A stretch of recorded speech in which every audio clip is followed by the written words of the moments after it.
Jadi mereka hari ini jalan, guys.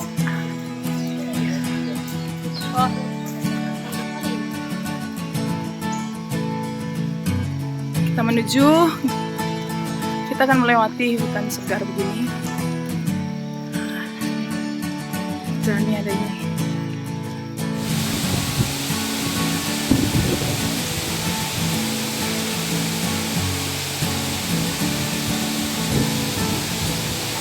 Ya, ini kami sudah sampai di lokasi dan kita akan segera menuju ke sana. Jadi teman-teman bisa melihat air terjun Benang Kelambu yang begitu indah. Air yang dingin, jernih, dan tempat yang sangat sejuk. So, bagi Anda yang nonton video harus datang dong ke tempat ini. Dan ingat guys, jaga kebersihan ya, harus buang sampah pada tempatnya agar tempat wisata kita ini bisa dilestarikan, terjaga dengan baik. Yuhu.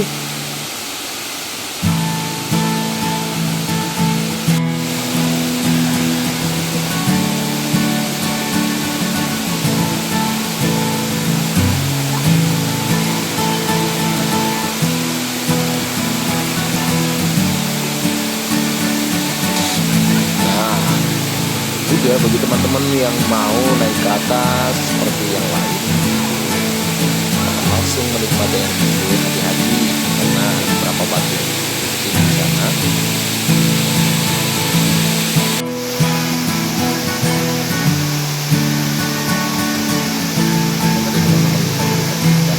Dan banget ya.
Sonia.